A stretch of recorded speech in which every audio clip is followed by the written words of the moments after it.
Hello everyone, কেমন আছো তোমরা সবাই? আশা করি তোমরা খুব ভালো আছো। আমিও খুব ভালো আছি। চলে এসেছি নতুন একটা ভিডিও নিয়ে। আজকে আমি বানাবো চিকেন কারি।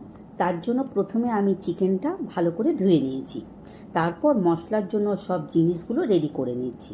দুটো পেঁয়াজ নিয়েছি, আর নিয়েছি একটা বড় সাইজের টমেটো নিয়েছি, আর নিয়েছি কিছু পরিমাণ আদা। আদাগুলো খোসা সমেত আমি ছোট ছোট করে পিস করে নিচ্ছি। তো চলো ছোট ছোট করে আদাগুলো কেটে নিই। এদিকে আদা কাটা আমার কমপ্লিট হয়ে গেছে। তারপর নিয়েছি 6-7টা মতন কাঁচা লঙ্কা, কারণ ঝালটা খেতে আমরা সবাই পছন্দ করি, তাই বেশি করে আমি কাঁচা লঙ্কা নিয়ে নিয়েছি।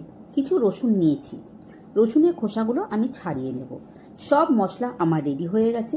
এখানে দেব আমি 1 চামচের মতো জিরে আর 1 চামচ ধনে। এগুলো সব আমি পেস্ট করে নেব। পেস্ট প্রায় হয়ে গেছে। তারপর ধুয়ে রাখা চিকেনের উপর পেস্টটা আমি দিয়ে দেব। তারপর দিয়ে দিয়েছি টক দই, বেশ খানিকটা সর্ষের তেল, আর তারপর দিয়েছি স্বাদ অনুযায়ী নুন, আর দিয়েছি একটু চিকেন মশলা আর কাশ্মীরি লঙ্কার গুঁড়ো, যাতে কালারটা একটু ভালো আসে। তারপর বেশ ভালো করে সব মাখিয়ে নেব। তারপর এটাকে ম্যারিনেশনের জন্য রেখে দেবো প্রায় 1 ঘন্টার জন্য। তারপর চিকেনে আমি আলু দেব, তাই আমি আলু নিয়েছি। আলুগুলো খোসা ছাড়িয়ে নেব। তারপর একটু বড় বড় সাইজ করে কেটে নেব। এখানে অনেকগুলোর মতন আলু নিয়েছি, কারণ আমাদের বাড়িতে সবাই বলেছে চিকেনের সাথে একটু আলু খাবে, তাই বেশি পরিমাণে আলু দেওয়া।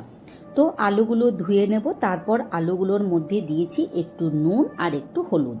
হলুদ নুন দেওয়ার কারণ হচ্ছে, যদি আলুগুলোর মধ্যে নুন হলুদ দেওয়া থাকে 10 মিনিটের মতন সেটাকে যদি আমি রেখে দিই, তো বেশ ভালো করে নরম হয়ে যায়, আর ভালোভাবে সেটা ভাজাও যায়, আর খুব তাড়াতাড়ি সেদ্ধ হয়ে যায়। এদিকে কড়াইয়ে তেল দেওয়ার পর কড়াইটা গরম হলে আলুগুলো ভেজে নেব। একটু মাঝে মাঝে ঢাকাও দিয়ে দেব। আলুগুলো লাল লাল করে ভেজে নেব। এবার আলুগুলো নামিয়ে নেব। কড়াইয়ে তেল দিয়ে দেবো, ক্যাপসিকামগুলো সব দিয়ে দেবো। আমি এই চিকেনে একটা মতন ক্যাপসিকাম দিয়েছি। ক্যাপসিকামগুলো আমি হালকা করে ভেজে নিয়েছি। তারপর কড়াইয়ে দেব গোটা জিরে সামান্য, একটা তেজপাতা, এরপর দিয়ে দিয়েছিলাম কুচনো পেঁয়াজ।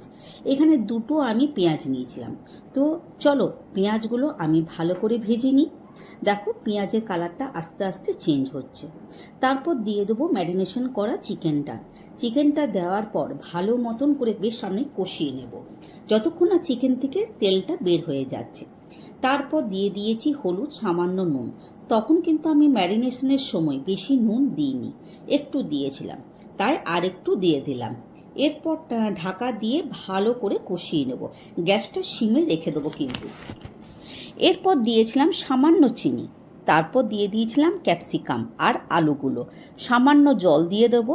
চিকেনটা আমার প্রায় সেদ্ধ হয়ে গেছে। এবার চিকেনে দিয়ে দেবো একটু গরম মশলা। তো আমার চিকেন প্রায় রেডি। তো বন্ধুরা, কেমন লাগলো আমার ভিডিওটা অবশ্যই কমেন্ট করে জানিও, আর ভালো লেগে থাকলে অবশ্যই লাইক সাবস্ক্রাইব করে দিও, আর এইভাবেই তোমরা আমার পাশে থেকো। ধন্যবাদ সবাইকে।